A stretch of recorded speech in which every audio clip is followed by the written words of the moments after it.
इस वीडियो में हम देखेंगे पॉलिटी के कुछ इंपॉर्टेंट क्वेश्चंस को। इससे पहले पार्ट 1, पार्ट 2 और पार्ट 3 जो है वो अपलोड कर दिया है चैनल पे। ये है पार्ट 4। पहला क्वेश्चन है, which of the following constitutional amendment is also known as the mini constitution of India.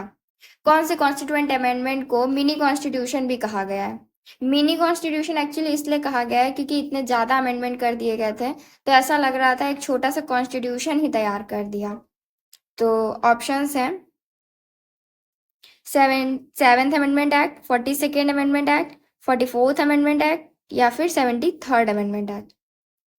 Correct answer is 42nd amendment act. 42nd amendment act से इतने सारे चेंजेस किए गए थे कि ऐसा लग रहा था कि एक मिनी कॉन्स्टिट्यूशन ही तैयार कर दिया गया है। Next question is, who described Indian federal as a quasi federal. किसने इंडियन फेडरल सिस्टम को क्वाजी फेडरल कहा है?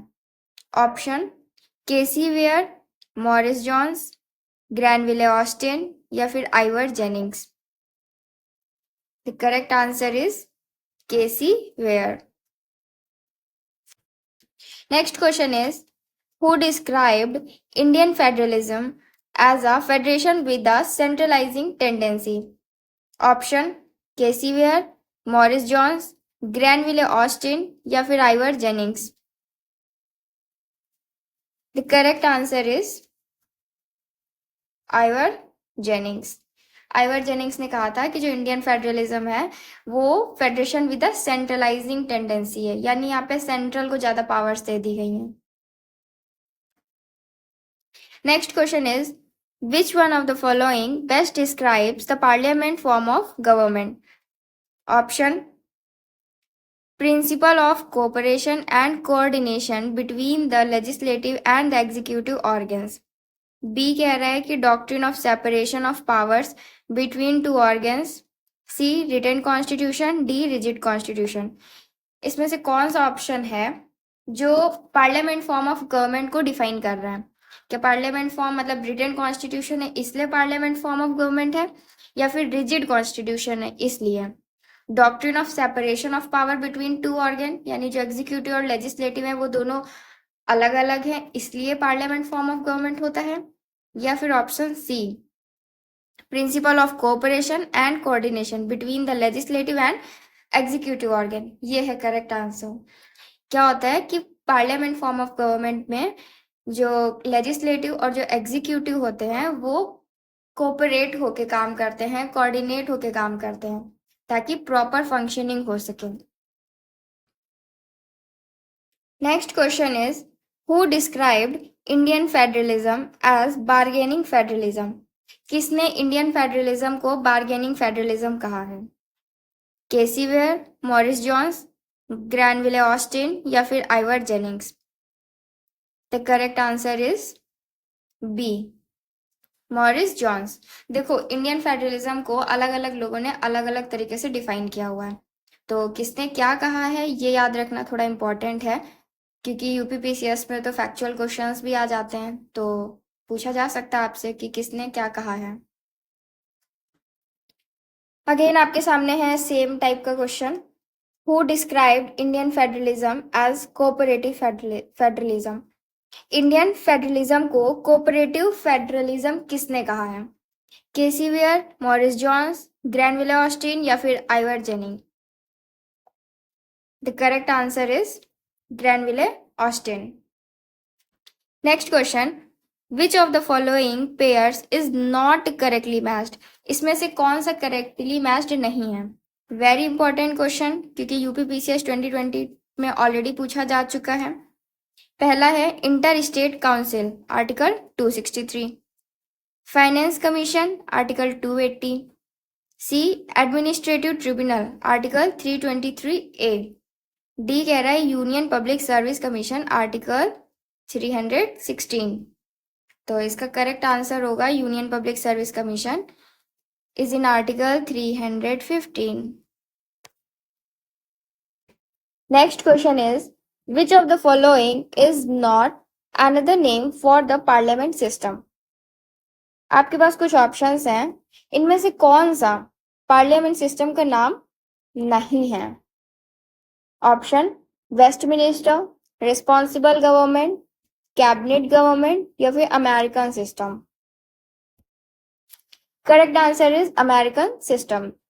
देखो, जो पार्लियामेंट फॉर्म ऑफ गवर्नमेंट है उसे हम वेस्टमिनिस्टर मॉडल भी कहते हैं, रिस्पॉन्सिबल गवर्नमेंट भी कहते हैं और कैबिनेट फॉर्म ऑफ गवर्नमेंट भी कहते हैं। How many types of fundamental rights are provided by the Indian constitution? बहुत ही इजी क्वेश्चन है। कितने टाइप्स के फंडामेंटल राइट्स जो हैं वो इंडियन कॉन्स्टिट्यूशन में दिए गए हैं? 5, 6, 7 या फिर 9? The correct answer is 6। Constitution में हमारे पास टोटल 6 फंडामेंटल राइट्स हैं। पहला है right to equality, article 14 to article 18। Second, right to freedom of expression, article 19 to article 22। Third, right against exploitation, article 23 and 24। Right to freedom of religion, article 25 to article 28। Then cultural and educational right, article 29 से 30। और last में है right to constitutional remedies, article 32।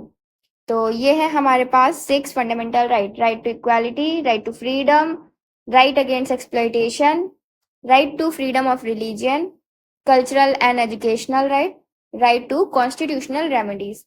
इसे sequence में भी याद करना compulsory है और आर्टिकल वाइज भी देख लीजिए कि राइट टू इक्वालिटी जो है वो आर्टिकल 14 टू 18 आता है, right to freedom of expression article 19 to article 22, right against exploitation में 2 आर्टिकल्स हैं, आर्टिकल 23 एंड 24, रिलीजन में 25 से 28 तक है, एजुकेशनल राइट्स जो है वो 29 से 30 यानी 29 एंड 30, एंड देन लास्ट में है राइट टू कॉन्स्टिट्यूशनल रेमेडीज जो कि आर्टिकल 32 है।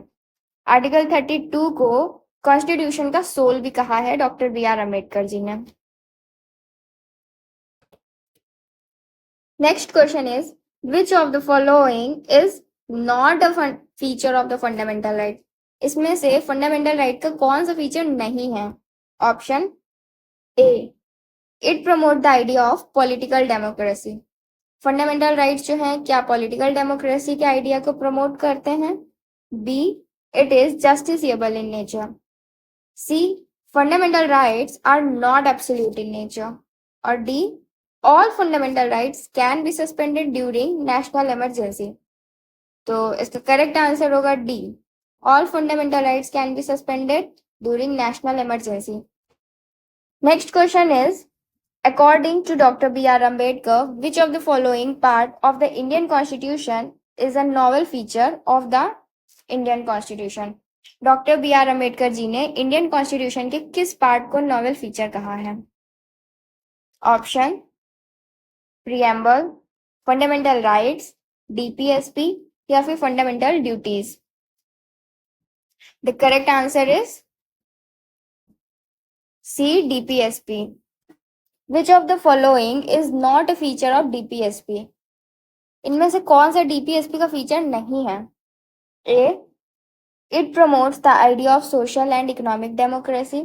B, it seeks to establish a welfare state. C, it is non-enforceable by court and it is non-justiciable in nature. D, it is the duty of the people to apply DPSP principles in making laws. तो इसमें से कौन सा DPSP का feature नहीं है? तो correct answer होगा D, it is the duty of the people to apply DPSP principle in making laws. Next question is, in which case does the Supreme Court emphasizes that the Indian Constitution is founded on the bedrock of the balance between fundamental rights and directive principle? किस case में ये statement कही गई थी? Option Golaknath case 1967, Kesavananda Bharati case 1973, Maneka Gandhi case 1978 या फिर मिनेरा mill case 1980। ये सभी केसेस बहुत ज़्यादा इंपॉर्टेंट हैं, पर इसका करेक्ट आंसर होगा मिनेरा मिल केस 1980। तो ऐसा मिनेरा मिल केस 1980 में कहा गया था। देखते हैं गोलकनाथ केस में क्या कहा गया था। गोलकनाथ केस 1967, इसमें ये कहा गया था कि parliament can not amend the fundamental rights. Parliament जो है वो फंडामेंटल राइट्स को अमेंड नहीं कर सकती है, और अगर पार्लियामेंट को फंडामेंटल राइट्स अमेंड करने भी हैं तो उसके लिए उन्हें कॉन्स्टिट्यूएंट असेंबली को फॉर्म करना पड़ेगा। देन आता है केशव नंदा भारतीय केस 1973 में। इस केस में ये कहा गया कि ठीक है, आप फंडामेंटल राइट्स को अमेंड कर सकते हैं, लेकिन बेसिक स्ट्रक्चर जो है कॉन्स्टिट्यूशन का वो चेंज नहीं होना चाहिए। और यहां से आता है बेसिक स्ट्रक्चर डॉक्ट्रिन। ठीक, जो बेसिक स्ट्रक्चर है कॉन्स्टिट्यूशन का can not be amended by parliament. Supreme court can strike down the amendment pass by parliament if it violate the basic structure of the constitution. और supreme court के पास ये power भी है कि अगर parliament के किसी अमेंडमेंट से कॉन्स्टिट्यूशन का बेसिक स्ट्रक्चर वायलेट होता है तो ऐसे अमेंडमेंट को सुप्रीम कोर्ट जो है वो नल एंड वॉइड डिक्लेयर कर सकती है, खत्म कर सकती है। ठीक है, नेक्स्ट केस है मेनका गांधी का केस 1978। इस केस में क्या कहा गया था? Right to personal liberty under article 21, law must be just fair and reasonable. जो अंडर आर्टिकल 21 लिबर्टी है, ठीक है, राइट टू पर्सनल लिबर्टी दे रखी है ना अंडर आर्टिकल 21, तो उसमें ये कहा गया है कि लॉ ऐसा होना चाहिए कि वो जस्ट हो, फेयर हो, रीजनेबल हो। ऐसे कुछ भी लॉ नहीं बना देना है, ठीक है, लॉ जस्ट, फेयर और रीजनेबल होना बहुत जरूरी है। Next question is which constitutional amendment act reduces the voting right from 21 years to 18 years? कौन से कॉन्स्टिट्यूशनल अमेंडमेंट एक्ट से वोटिंग राइट जो है उसको, उसमें एज को रिड्यूस कर दिया गया था? Option 60 constitutional amendment act, 61st, 86th या फिर 97th। The correct answer is B, 61st constitutional amendment act. इसमें जो वोटिंग राइट था वो पहले 21 ईयर्स तक की था, ठीक है, फिर उसको रिड्यूस करके 18 ईयर्स कर दिया गया। Next question is which of the following emergency is not mention in the constitution? किस तरीके की इमरजेंसी को कॉन्स्टिट्यूशन में मेंशन नहीं किया गया? National emergency, state emergency, disaster emergency या फिर financial emergency? The correct answer is disaster emergency. बात करें इमरजेंसी की तो नेशनल इमरजेंसी आर्टिकल 352 में है, state emergency article 356, financial emergency article 316। National emergency क्या है? This is the most comprehensive emergency provision and can be declared when there is a threat to security of India by war, external aggression and armed rebellion. ये तीन words याद रखना compulsory है कि कभी भी वॉर या फिर एक्सटर्नल एग्रेशन या फिर आर्म्ड रेबेलियन, ऐसी कुछ सिचुएशन होती है ना, तब नेशनल इमरजेंसी को डिक्लेयर किया जाता है। It can cover the whole country or a specific part, पूरी कंट्री पे भी लगाई जा सकती है या फिर पर्टिकुलर किसी स्पेसिफिक पार्ट पे भी लगाई जा सकती है। Then state emergency also known as president rule, इसको प्रेसिडेंट रूल भी कहा जाता है। This provision allows president to assume control over the administration of a state if the government in that state cannot be carried out in accordance with the provisions of the constitution। अगर किसी भी state में constitution के हिसाब से government नहीं चलाई जा रही है तो वहां पे प्रेसिडेंट जो है वो डायरेक्ट कंट्रोल कर सकते हैं, और इसे कहते हैं प्रेसिडेंट रूल या फिर स्टेट इमरजेंसी, और इसे इम्प्लीमेंट किया जाता है अंडर आर्टिकल 356। देन लास्ट में आता है financial emergency article 360। This emergency can be declared when the financial stability और credit of India is threatened. जैसे जब कभी भी फाइनेंशियल स्टेबिलिटी हो जाए या फिर क्रेडिट सिस्टम में कुछ ऐसे गड़बड़ी हो जाए ना, तो उस केस में फाइनेंशियल इमरजेंसी को इम्प्लीमेंट किया जा सकता है। The president can issue directions to reduce the financial hardship. ठीक है, next question is national emergency is mentioned in which article of the constitution? नेशनल इमरजेंसी को कॉन्स्टिट्यूशन के किस आर्टिकल में मेंशन किया गया है? आर्टिकल 352, 356, 360 या फिर 398? आर्टिकल 352 अभी पढ़ा था। नेशनल इमरजेंसी जो है वो किस आर्टिकल में है? आर्टिकल 352। आर्टिकल 356 में स्टेट इमरजेंसी और आर्टिकल 360 में financial emergency. Next question, state emergency is mentioned in which article of the constitution. फिर से इजी सा क्वेश्चन मिल गया। स्टेट इमरजेंसी को किस आर्टिकल में मेंशन किया गया है? Article 352, 356, 360 and 398। The correct answer is article 356। Next question, financial emergency is mentioned in which article of the constitution. Financial emergency constitution के किस आर्टिकल में मेंशन की गई है? आर्टिकल 352, आर्टिकल 356, 360 या फिर 398। The correct answer is article 360। ये अभी कॉन्सेप्ट हम लोगों ने पढ़ लिया है ना, इसलिए ये क्वेश्चंस काफी इजी लग रहे हैं। कभी कभी ऐसे क्वेश्चंस भी एग्जाम में पूछे जा सकते हैं कि कौन से आर्टिकल में कौन सी इमरजेंसी को मेंशन किया गया है, और आर्टिकल से रिलेटेड तो डायरेक्ट क्वेश्चन आते ही आते हैं यूपीपीसीएस में। Next question is which of the following state is not mentioned under the 6th schedule for the administration of tribal areas. कौन सा स्टेट जो है इनमें से वो 6th शेड्यूल जो है उसमें मेंशन नहीं किया गया है? ऑप्शन आसाम, नागालैंड, मेघालय या फिर Mizoram. The correct answer is Nagaland. कौन कौन से स्टेट्स को मेंशन किया गया है 6th शेड्यूल में? The correct answer is Assam, Meghalaya, Mizoram and last में Tripura. AMTM, Assam, Meghalaya, Tripura, Mizoram. Who said the Indian Constitution is a lawyer's paradise? किसने कहा है कि जो इंडियन कॉन्स्टिट्यूशन है वो लॉयर्स पैराडाइज है? Question, sir Ivor Jennings, HK Maheshwari, PR Deshmukh या फिर doctor BR Ambedkar. The correct answer is sir Ivor Jennings. ऐसा क्यों कहा गया था? देखो, ऐसा इसलिए कहा गया था क्योंकि जब कॉन्स्टिट्यूशन का फॉर्मेशन हो रहा था उसमें जितने लोग थे उसमें से बहुत सारे लोग लॉयर्स थे, तो इसलिए ऐसा कहा जा रहा था कि इंडियन कॉन्स्टिट्यूशन जो है वो लॉयर्स पैराडाइज है। Next question is the concept of a union of state in the Indian constitution. ये जो कॉन्सेप्ट है यूनियन ऑफ स्टेट का इंडियन कॉन्स्टिट्यूशन में हैज बीन डिराइव्ड फ्रॉम, इसको कहाँ से लिया गया है? Option American declaration of independence, Australian constitution, British north American act या फिर स्विस कॉन्स्टिट्यूशन। तो इसका करेक्ट आंसर होगा ब्रिटिश नॉर्थ अमेरिकन एक्ट से। यहां से हमने ये लिया है a union of state. UPPCS 2017 में पूछा गया ये। Next question is consider the following statements and choose the correct answer by using codes given below. यहाँ पे हमें कुछ स्टेटमेंट दिए हैं और सही आंसर चूज करना है। यूपीपीसीएस 2017 में पूछा गया क्वेश्चन है, तो असर्शन और रीजन वाला ये क्वेश्चन है। असर्शन कह रहा है India is a democratic country.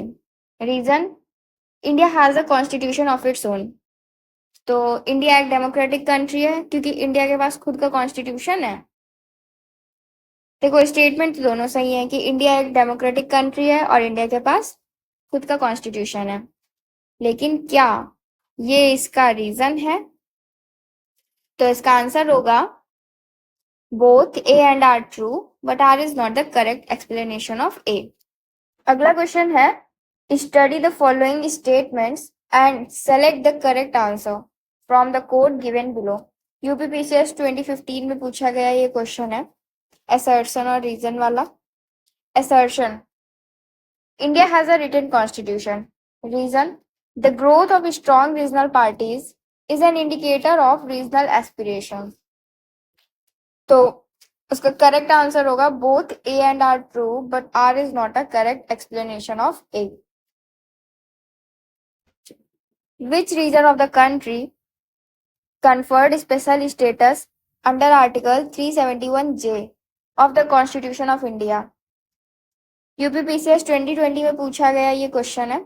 Article से बहुत क्वेश्चंस आते हैं डायरेक्टली, तो ऑप्शन है नागालैंड, हैदराबाद एंड कर्नाटका, महाराष्ट्र एंड गुजरात, या फिर Ladakh. The correct answer is B, Hyderabad and Karnataka. Part 21 of the Indian Constitution provides a special status of the state in India. Part 21 जो है इंडियन कॉन्स्टिट्यूशन का, वो इंडिया के कुछ स्टेट्स को स्पेशल स्टेटस प्रोवाइड करता है।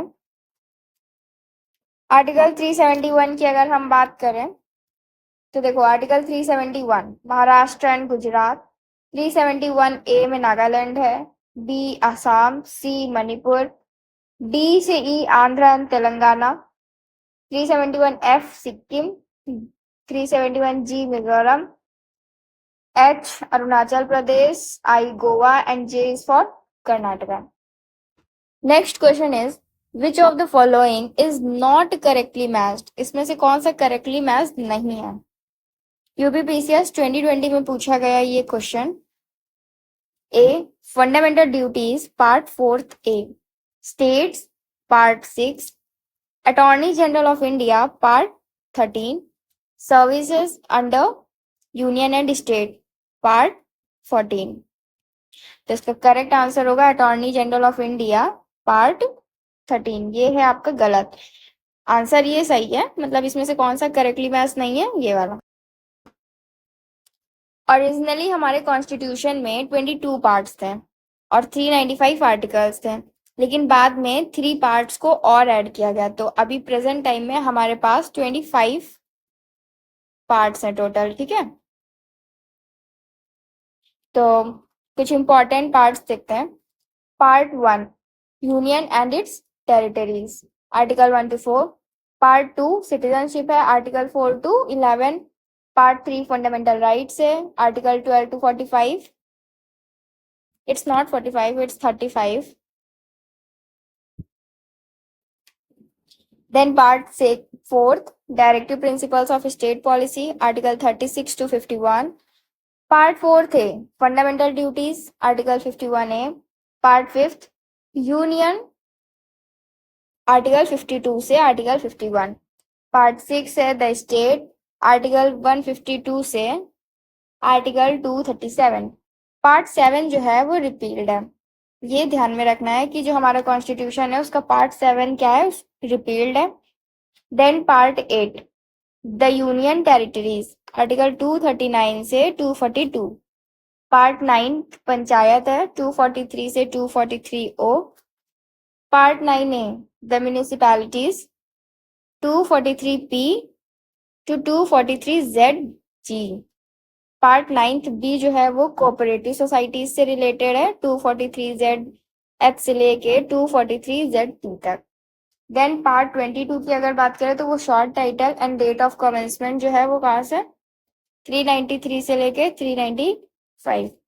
तो ये कुछ इंपॉर्टेंट पार्ट्स हैं जिनको याद रख लेना है। वैसे 25 पार्ट्स अगर सभी याद रहे तो वो ज़्यादा बेटर होगा। Next question is which article of the Indian constitution describes the central vigilance commission.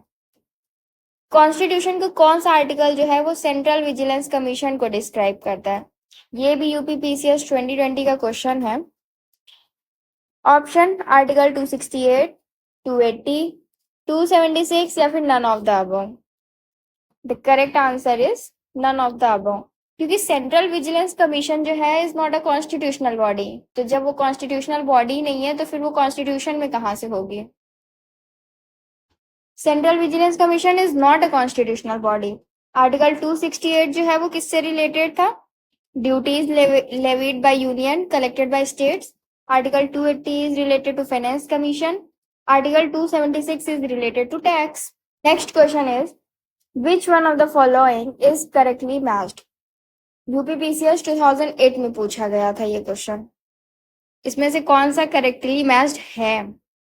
ठीक है, citizenship part 3 of the constitution, नहीं, पार्ट 2 में है citizenship. Fundamental rights part 4 of the constitution, fundamental rights भी पार्ट 3 ऑफ द कॉन्स्टिट्यूशन में है। Fundamental duties part 5 of the constitution, again wrong. The state part 6 of the constitution. ये answer correct है। This option is right. The Indian constitution is divided into. UPPCS 2008 पे पूछा गया ये question है कि इंडियन कॉन्स्टिट्यूशन को कितने पार्ट्स में डिवाइड किया गया है। 16, 22, 24 या फिर 25। Very easy question. The correct answer is 25 parts में डिवाइड किया गया। Next question is the concept of a union of state in the Indian Constitution has been derived from। ये क्वेश्चन रिपीट हो गया लग रहा है। यूपीपीसीएस 2017 में पूछा गया ये क्वेश्चन। जो कॉन्सेप्ट है यूनियन ऑफ स्टेट का इंडियन कॉन्स्टिट्यूशन में, वो कहाँ से लिया गया? Option American declaration of independence, Australian constitution, British north या फिर Swiss constitution. The correct answer is British north American act. अगला क्वेश्चन है which of the following cases outline the basic structure doctrine of the Indian Constitution। Basic structure doctrine को किस case में प्रोपाउंड किया गया था? यूपीपीसीएस 2015 में पूछा गया ये क्वेश्चन है। Option Gopal versus Madras case, Golaknath versus Punjab state case या फिर Kesavananda Bharatiya case versus state of Kerala. None of the above.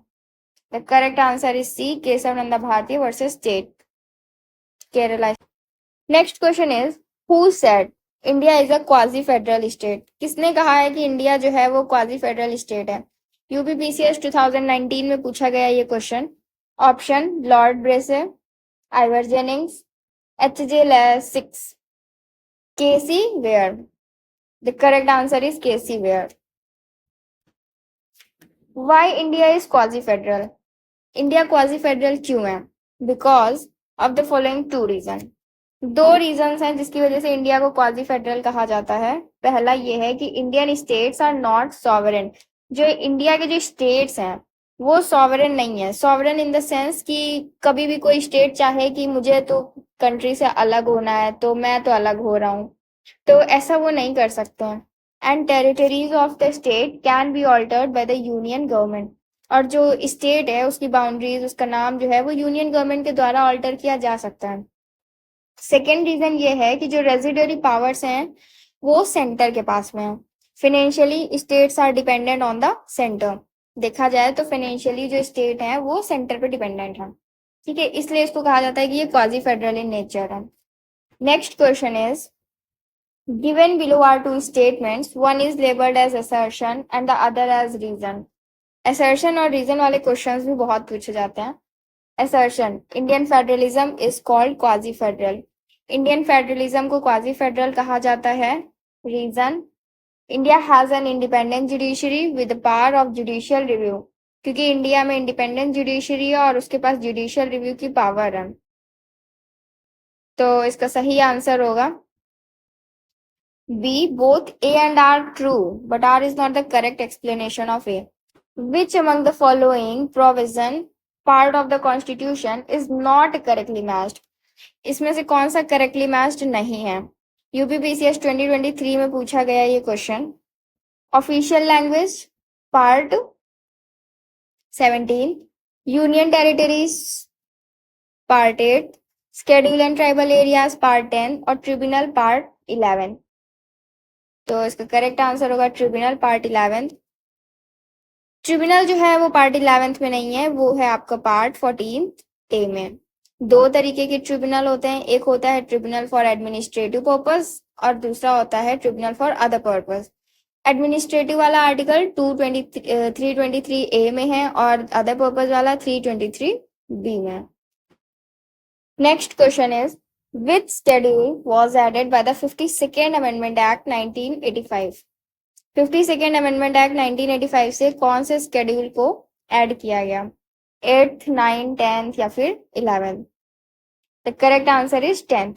Bye the 52nd constitutional amendment act 1985 10th schedule add किया गया, जो कि है आपका एंटी डिफेक्शन लॉ।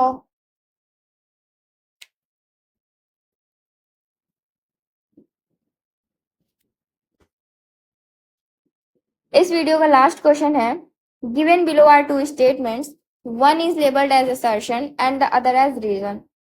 यूपीपीसीएस 2020 में पूछा गया ये question. Assertion. The nature of Indian political system embodies the elements of continuity and change. Reason. The Indian political system contains the element of the following political systems such as modern style, traditional style, saint style. इसलिए जो nature है Indian political system का, इसमें कुछ elements हैं continuity और changes के. Reason ये है क्योंकि इंडियन पॉलिटिकल सिस्टम में कुछ एलिमेंट्स हैं जैसे कि modern style, traditional style, saint style. तो ये क्या कहना चाह रहा है, क्या असर्शन और रीजन क्या है? Both A and R true. R is the correct explanation of A, या both A and are true but R is not the correct explanation of A. A is true, R is false, या A is false, R is true. The correct answer is A. ये दोनों ही statement सही हैं और दोनों ही correct explanation. R is the correct explanation of A.